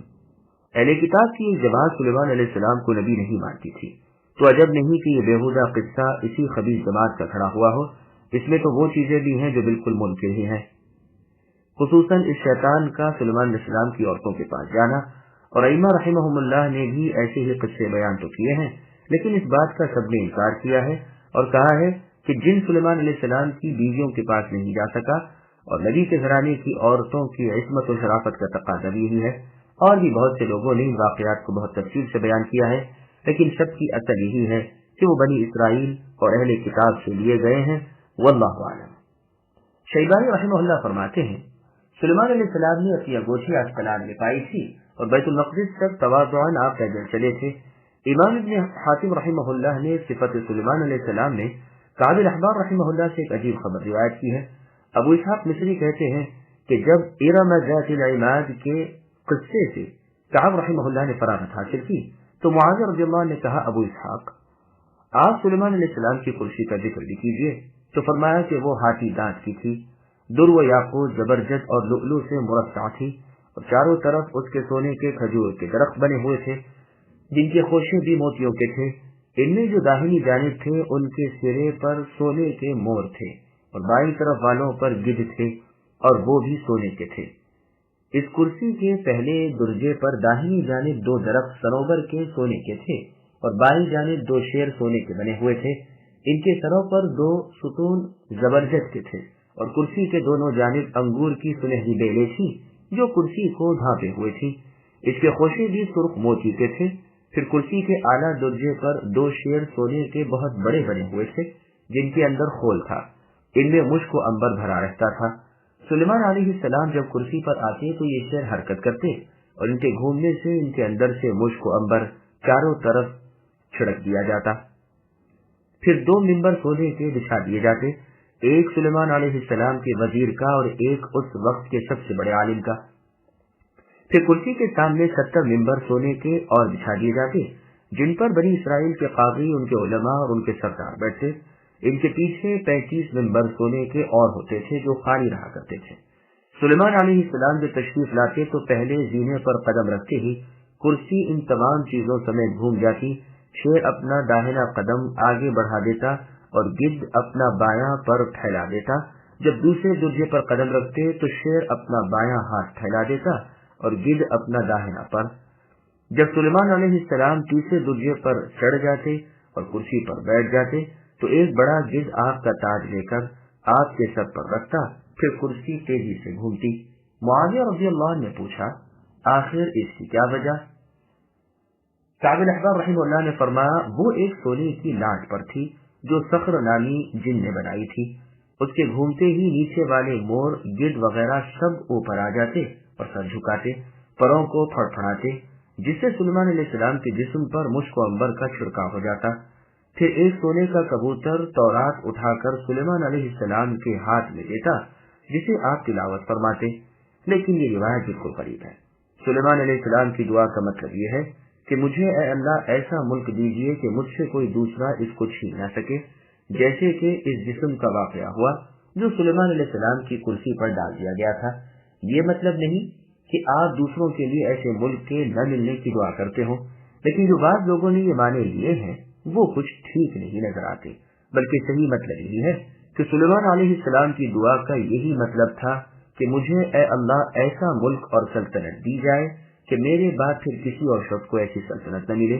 یہی آیت کے الفاظ سے معلوم ہوتا ہے اور یہی احادیث سے بھی ثابت ہوتا ہے.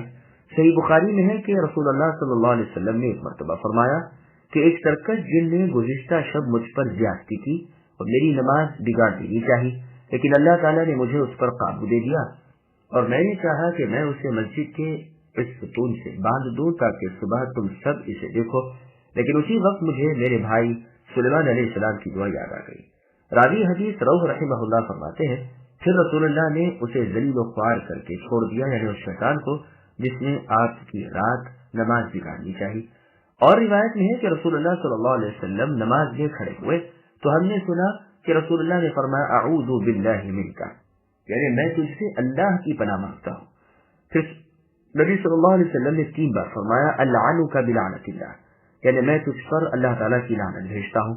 پھر رسول اللہ نے اس طرح اپنا ہاتھ بڑھایا کہ گویا آپ کسی چیز کو لینا چاہتے ہیں. جب نماز سے فارغ ہوئے تو ہم نے آپ سے ان دونوں باتوں کی وجہ پوچھی. رسول اللہ نے فرمایا اللہ تعالیٰ کا دشمن ابلیس آگ لے کر میرے منہ میں ڈالنے کے لیے آیا تو میں نے 3 مرتبہ اعوذ باللہ منک پڑھی، پھر 3 مرتبہ اس پر لعنت بھیجی، لیکن وہ پھر بھی نہ ہٹا. پھر میں نے چاہا کہ اس کو پکڑ کر باندھ دوں تاکہ مدینے کے لڑکے اس سے کھیلیں. اگر ہمارے بھائی سلیمان علیہ السلام کی دعا نہ ہوتی تو میں یہی کرتا. آقا بن یزید لیثی رحمہ اللہ نماز پڑھ رہے تھے کہ ابو عبید نے ان کے سامنے سے گزرنا چاہا. انہوں نے انہیں اپنے ہاتھ سے روک دیا. پھر فرمایا مجھ سے ابو سعید خدری رضی اللہ عنہ نے حدیث بیان کی کہ رسول اللہ صبح کی نماز پڑھا رہے تھے اور میں بھی رسول اللہ کے پیچھے تھا. قراءت رسول اللہ پر خلط مرت ہو گئی تو فارغ ہو کر فرمایا کاش تم دیکھتے کہ میں نے ابلیس کو پکڑ لیا تھا اور اس قدر اس کا گلا گھونٹا کہ اس کے منہ کے جھاگ میری شہادت کی اور بیچ کی انگلی پر پڑے. اگر میرے بھائی سلیمان علیہ السلام کی دعا نہ ہوتی تو وہ صبح ہوتے ہی اس مسجد کے ستون سے بندھا ہوا ملتا اور مدینے کے بچے اس کو ستاتے ہوتے. تم سے جہاں تک ہو سکے اس بات کا خیال رکھو کہ نماز کی حالت میں تمہارے سامنے سے کوئی گزر نہ پائے. یہ روایت مسلم احمد کی ہے. اور حدیث میں ہے کہ ربیعہ ابن یزید ابن عبداللہ دیلمی رحمہ اللہ کہتے ہیں کہ میں عبداللہ بن عمرو بن العاص رضی اللہ عنہما کے پاس طائف کے ایک باغ میں گیا جس کا نام رہط تھا۔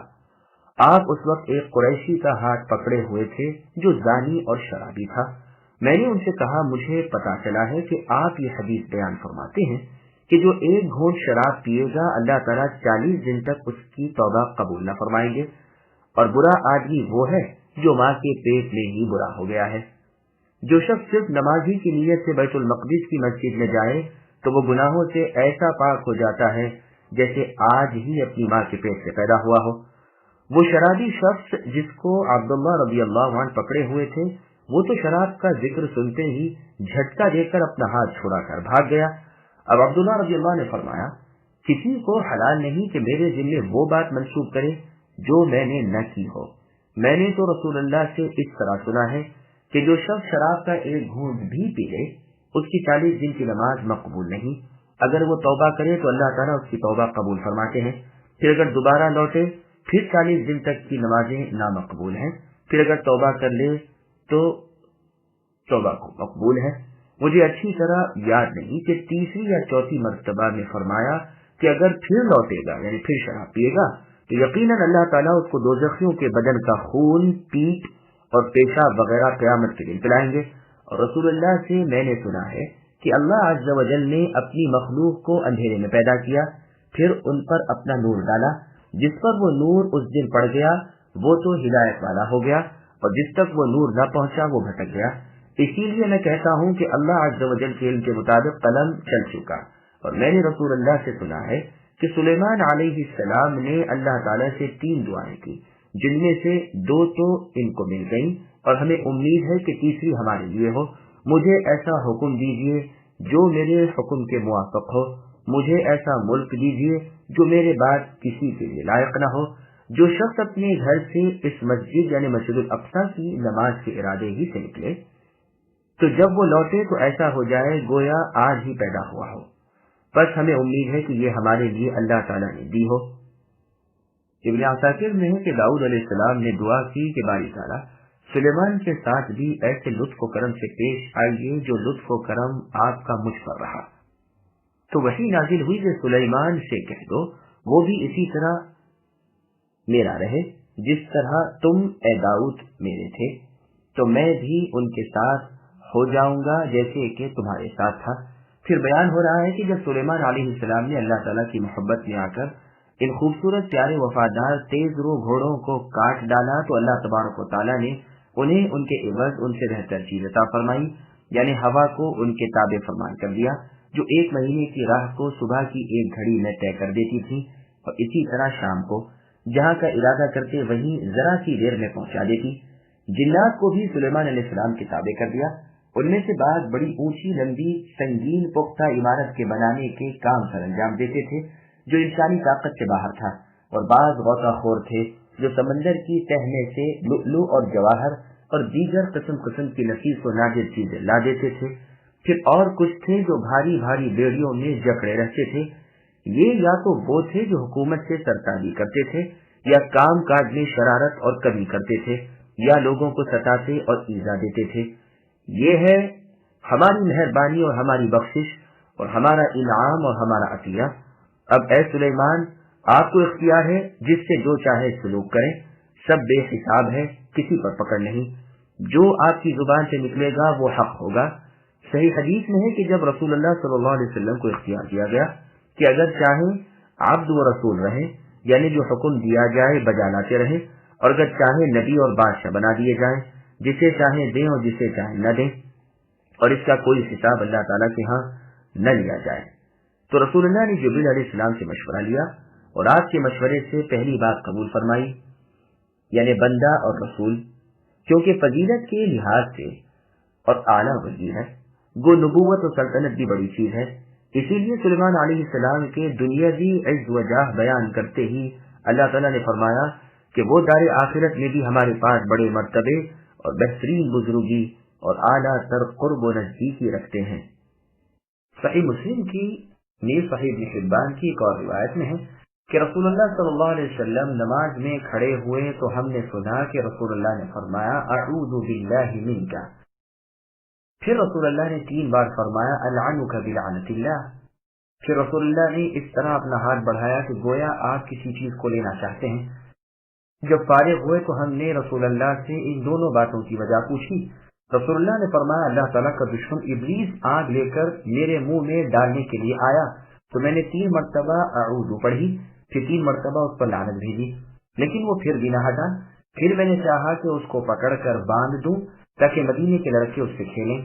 اگر ہمارے بھائی سلیمان علیہ السلام کی دعا نہ ہوتی تو میں یہی کرتا. عطا ابن یزید لیثی رحمہ اللہ نماز پڑھ رہے تھے کہ ابو عبید نے ان کے سامنے سے گزرنا چاہا. انہوں نے انہیں اپنے ہاتھ سے روک دیا. پھر فرمایا مجھ سے ابو سعید خدری رضی اللہ عنہ نے حدیث بیان کی کہ رسول اللہ صلی اللہ علیہ وسلم صبح کی نماز پڑھا رہے تھے اور میں بھی رسول اللہ کے پیچھے تھا. قرات رسول اللہ پر خلط ملط ہو گئی تو فارغ ہو کر فرمایا کاش تم دیکھتے کہ میں نے ابلیس کو پکڑ لیا تھا، اس قدر اس کا گلا گھوٹا کہ اس کے منہ کے جھاگ میری شہادت کی اور 20 کی انگلی پر پڑے. اگر میرے بھائی سلیمان علیہ السلام کی دعا نہ ہوتی تو وہ صبح ہوتے ہی اس مسجد کے ستون سے بندھا ہوا ملتا اور مدینے کے بچے اس کو ستاتے ہوتے. تم سے جہاں تک ہو سکے اس بات کا خیال رکھو کہ نماز کی حالت میں تمہارے سامنے سے کوئی گزرنے نہ پائے. مسند احمد جی سنن ابن ماجہ کی ایک اور روایت میں ہے کہ ربیعہ بن یزید ابن عبداللہ دیلمی رحمہ اللہ کہتے ہیں کہ میں عبداللہ بن عمرو بن العاص رضی اللہ عنہما کے پاس طائف کے ایک باغ میں گیا جس کا نام رہب تھا. آپ اس وقت ایک قریشی کا ہاتھ پکڑے ہوئے تھے جو زانی اور شرابی تھا. میں نے ان سے کہا مجھے پتا چلا ہے کہ آپ یہ حدیث بیان فرماتے ہیں کہ جو ایک گھونٹ شراب پیے گا اللہ تعالیٰ 40 دن تک اس کی توبہ قبول نہ فرمائیں گے، اور برا آدمی وہ ہے جو اپنی ماں کے پیٹ میں ہی برا ہو گیا ہے. جو شخص صرف نماز ہی کی نیت سے بیت المقدس کی مسجد میں جائے تو وہ گناہوں سے ایسا پاک ہو جاتا ہے جیسے آج ہی پیدا ہوا. وہ شرابی قریشی شخص جس کو عبداللہ رضی اللہ عنہما پکڑے ہوئے تھے وہ تو شراب کا ذکر سنتے ہی جھٹکا دے کر اپنا ہاتھ چھڑا کر بھاگ گیا. اب عبداللہ رضی اللہ نے فرمایا کسی کو حلال نہیں کہ میرے ذمے وہ بات منسوب کرے جو میں نے نہ کی ہو. میں نے تو رسول اللہ صلی اللہ علیہ وسلم سے اس طرح سنا ہے کہ جو شخص شراب کا ایک گھونٹ بھی پی لے اس کی 40 دن کی نماز مقبول نہیں.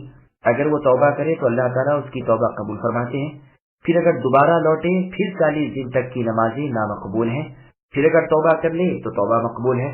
مجھے اچھی طرح یاد نہیں کہ 3ری یا 4تھی مرتبہ میں فرمایا کہ اگر پھر لوٹے گا تو یقیناً اللہ تعالیٰ اس کو دوزخیوں کے بدن کا خون، پیپ اور پیشاب وغیرہ قیامت کے دن پلائیں گے. اور رسول اللہ صلی اللہ علیہ وسلم سے میں نے سنا ہے کہ اللہ عز و جل نے اپنی مخلوق کو اندھیرے میں پیدا کیا، پھر ان پر اپنا نور ڈالا. جس پر وہ نور اس دن پڑ گیا وہ تو ہدایت والا ہو گیا یعنی دنیا میں آنے کے بعد، اور جس تک وہ نور نہ پہنچا وہ بھٹک گیا یعنی دنیا میں آنے کے بعد. اسی لیے میں کہتا ہوں کہ اللہ عز و جل کے ان کے مطابق قلم چل چکا. اور میں نے رسول اللہ صلی اللہ علیہ وسلم سے سنا ہے کہ سلیمان علیہ السلام نے اللہ تعالیٰ سے 3 دعائیں کی جن میں سے 2 تو ان کو مل گئیں اور ہمیں امید ہے کہ تیسری ہمارے لیے ہو.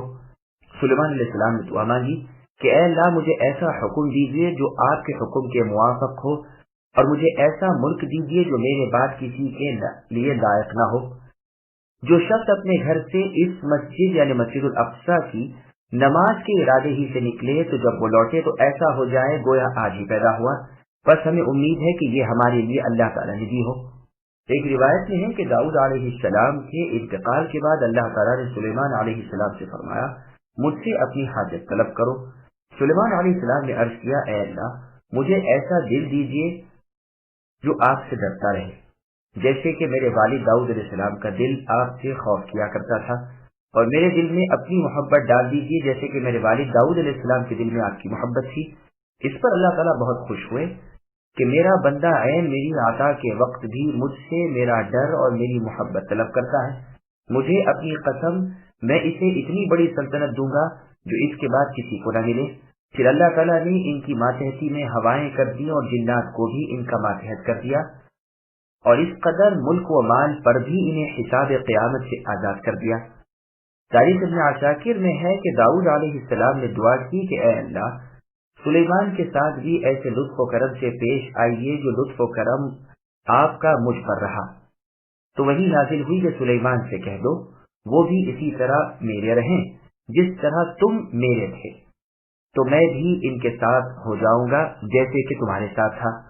پھر بیان ہو رہا ہے کہ جب سلیمان علیہ السلام نے اللہ تعالیٰ کی محبت میں آ کر ان خوبصورت پیارے وفادار تیز رو گھوڑوں کو کاٹ ڈالا تو اللہ تبارک و تعالیٰ نے انہیں ان کے عوض ان سے بہتر چیز عطا فرمائی، یعنی ہوا کو ان کے تابع فرمان کر دیا، جو 1 مہینے کی راہ کو صبح کی ایک گھڑی میں طے کر دیتی تھی، اور اسی طرح شام کو جہاں کا ارادہ کرتے وہیں ذرا سی دیر میں پہنچا دیتی۔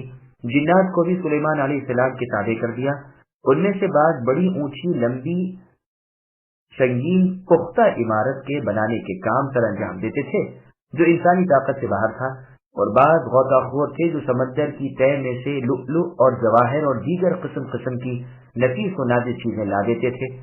پھر اور کچھ تھے جو بھاری بھاری بیڑیوں میں جکڑے رہتے تھے۔ یہ یا تو وہ تھے جو حکومت سے سرتابی کرتے تھے، یا کام کاج میں شرارت اور کمی کرتے تھے، یا لوگوں کو ستاتے اور ایذا دیتے تھے۔ یہ ہے ہماری مہربانی اور ہماری بخشش اور ہمارا انعام اور ہمارا عطیہ۔ اب تمہیں اختیار ہے اے سلیمان، جس سے جو چاہے سلوک کرو، سب بے حساب ہے، کسی پر پکڑ نہیں، جو آپ کی زبان سے نکلے گا وہ حق ہوگا۔ صحیح حدیث میں ہے کہ جب رسول اللہ صلی اللہ علیہ وسلم کو اختیار دیا گیا کہ اگر چاہیں عبد و رسول رہیں، یعنی جو حکم دیا جائے بجا لاتے رہیں، اور اگر چاہیں نبی اور بادشاہ بنا دیے جائیں، جسے چاہیں دیں اور جسے چاہیں نہ دیں، اور اس کا کوئی خطاب اللہ تعالیٰ کے ہاں نہ لیا جائے، تو رسول اللہ صلی اللہ علیہ وسلم نے جبریل علیہ السلام سے مشورہ لیا، اور جبریل علیہ السلام کے مشورے سے پہلی بات قبول فرمائی، کیونکہ فضیلت کے لحاظ سے اور اعلیٰ وحی ہے، گو نبوت و سلطنت بھی بڑی چیز ہے۔ اسی لیے سلیمان علیہ السلام کے دنیاوی عز و جاہ بیان کرتے ہی فرمایا کہ وہ یعنی سلیمان دار آخرت میں بھی ہمارے پاس بڑے مرتبے اور بہترین بزرگی اور اعلیٰ تر قرب و نزدیکی رکھتے ہیں۔ اللہ کی تمام انبیاء اور رسول پر سلامتی اور برکت نازل ہوں۔ واذكر عبدنا أيوب إذ نادى ربه أني مسني الشيطان بنصب وعذاب اركض برجلك هذا مغتسل بارد وشراب ووهبنا له أهله ومثلهم معهم رحمة منا وذكرى لأولي الألباب وخذ بيدك ضغثا فاضرب به ولا تحنث إنا وجدناه صابرا نعم العبد إنه أواب۔ اور ہمارے بندے ایوب علیہ السلام کا بھی ذکر اے نبی کیجیے، جبکہ انہوں نے اپنے رب تعالیٰ کو پکارا کہ مجھے شیطان نے رنج اور دکھ پہنچایا ہے، اپنا پاؤں مارو، یہ ہے نہانے کا ٹھنڈا اور پینے کا پانی، اور ہم نے انہیں ان کا پورا کنبہ عطا فرمایا، بلکہ اتنا ہی اور بھی انہی کے ساتھ اپنی خاص رحمت سے اور عقل مندوں کی نصیحت کے لیے، اور اپنے ہاتھ میں تیلیوں کی ایک جھاڑو لے کر مار دو اور قسم کا خلاف نہ کرو۔ سچ تو یہ ہے کہ ہم نے ایوب کو بڑا صابر بندہ پایا، وہ بڑے نیک بندے تھے اور بڑی ہی رغبت رکھنے والے۔ سامعین بدعتوں کی تفسیر سماعت کیجیے۔ ایوب علیہ السلام کا ذکر اور ان کی بیماری۔ ایوب علیہ السلام کا ذکر ہو رہا ہے اور ان کے صبر کی اور امتحان میں پاس ہونے کی تعریف بیان ہو رہی ہے کہ مال برباد ہو گیا، اولادیں مر گئیں، جسم مریض ہو گیا، یہاں تک کہ سوئی کے ناکے کے برابر سارے جسم میں ایسی جگہ نہ تھی جہاں بیماری نہ ہو، صرف دل سلامت رہ گیا تھا، اور پھر فقیری اور مفلسی کا یہ حال تھا کہ ایک وقت کا کھانا پاس نہ تھا، اور اس حال میں کوئی ایسا نہ تھا جو خبر گیری کرتا سوائے ایک اپنی بیوی صاحبہ رضی اللہ عنہا کے، جن کے دل میں اللہ تعالیٰ کا خوف اور اپنے شوہر کی محبت تھی، لوگوں کا کام کاج کر کے اپنا اور اپنے شوہر کا پیٹ پالتی تھی۔ 8 سال تک یہی حال رہا، حالانکہ اس سے پہلے ان سے زیادہ مالدار کوئی دوسرا نہ تھا، اولاد بھی بکثرت تھی اور دنیا کی ہر راحت موجود تھی۔ اب ہر چیز چھین لی گئی تھی، اور شہر کا کوڑا کرکٹ جہاں ڈالا جاتا تھا وہاں ایوب علیہ السلام کو لا بٹھایا تھا۔ اسی حال میں 1-2 دن نہیں، سال 2 سال نہیں، 18 سال کامل گزرے، اپنے اور غیر ہر ایک نے منہ پھیر لیا تھا، حتیٰ کہ خیریت پوچھنے والا بھی کوئی نہ تھا۔ صرف ایوب علیہ السلام کی ہی ایک بیوی صاحبہ تھی جو ہر وقت دن رات آپ کی خدمت میں کمر بستہ تھی، البتہ پیٹ پالنے کے لیے محنت و مزدوری کے وقت آپ کی خدمت سے مجبوراً علیحدہ ہونا پڑتا تھا۔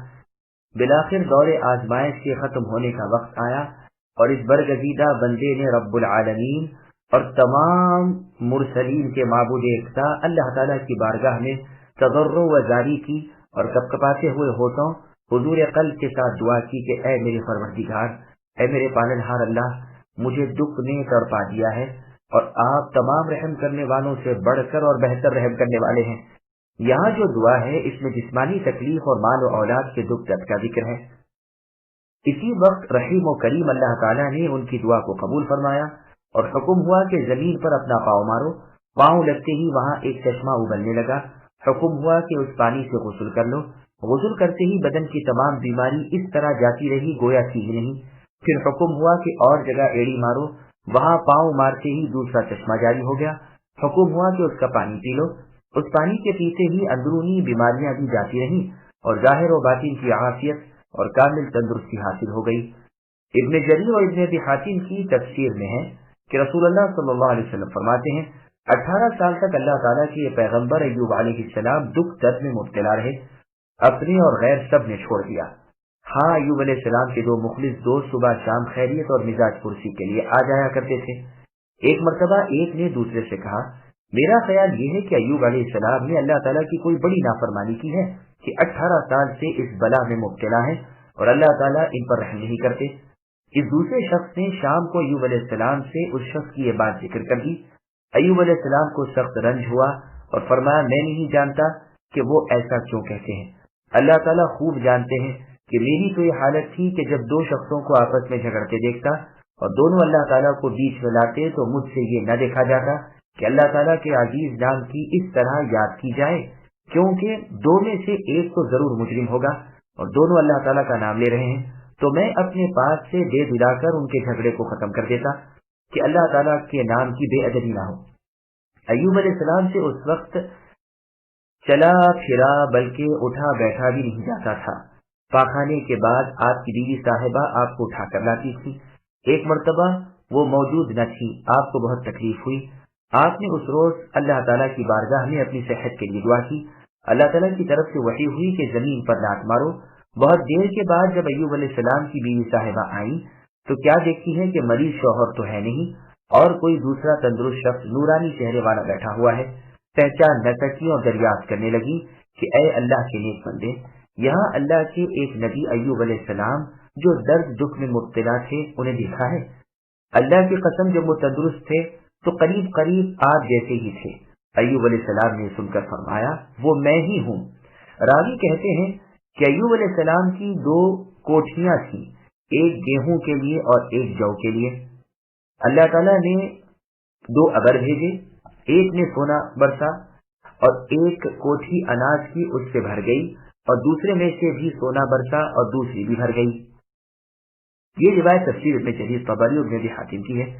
صحیح بخاری میں ہے کہ رسول اللہ صلی اللہ علیہ وسلم نے فرمایا، ایوب علیہ السلام ننگے ہو کر نہا رہے تھے کہ آسمان سے سونے کی ٹھیکیاں برسنے لگی۔ ایوب علیہ السلام نے جلدی جلدی ان کو اپنے کپڑے میں سمیٹنا شروع کیا تو اللہ تعالیٰ نے آواز دی کہ اے ایوب، کیا میں نے تمہیں غنی اور بے پرواہ نہیں رکھا؟ ایوب علیہ السلام نے جواب دیا، ہاں اے اللہ، بے شک آپ نے مجھے بہت کچھ دے رکھا ہے، میں سب سے غنی اور بے نیاز ہوں، لیکن آپ کی رحمت سے بے نیاز نہیں ہوں بلکہ اس کا تو پورا محتاج ہوں۔ بس اللہ تعالیٰ نے اپنے اس صابر پیغمبر ایوب علیہ السلام کو نیک بدلے اور بہتر جزائیں عطا فرمائی، اولاد بھی دی اور اسی کے مثل اور بھی دی۔ بلکہ حسن و قتادہ رحمہم اللہ سے تو منقول ہے کہ مردہ اولاد اللہ تعالیٰ نے زندہ کر دی اور اتنی ہی مزید اور اولاد عطا کی۔ یہ تھا اللہ تعالیٰ کا رحم جو ان کے صبر و استقلال، رجوع الی اللہ اور تواضع و انکساری کے بدلے اللہ تعالیٰ نے ان کو عطا فرمایا، اور عقل مندوں کے لیے نصیحت و عبرت ہے۔ وہ جان لیتے ہیں کہ صبر کا انجام کشادگی ہے اور رحمت و راحت ہے۔ بعض لوگوں کا بیان ہے کہ ایوب علیہ السلام اپنی بیوی کے کسی کام کی وجہ سے ان پر ناراض ہو گئے تھے۔ بعض کہتے ہیں کہ ان کی بیوی صاحبہ اپنے بالوں کی ایک لٹ بیچ کر ان کے لیے کھانا لائی تھی۔ اس بات پر ایوب علیہ السلام ناراض ہوئے اور قسم کھا لی تھی کہ شفا ہو جانے کے بعد 100 کوڑے اسے ماریں گے۔ دوسروں نے وجہ ناراضی اور ہی بیان کی ہے۔ جب ایوب علیہ السلام تندرست اور صحیح سالم ہو گئے تو ارادہ کیا کہ اپنی قسم کو پورا کریں، لیکن ایسی نیک صفت خاتون ایسی سزا کے لائق نہ تھی جو ایوب علیہ السلام نے طے کر رکھی تھی۔ جس عورت نے اس پر خدمت کی جب کوئی درد مند اور ساتھی نہ تھا، اس لیے رب العالمین اور ارحم الراحمین نے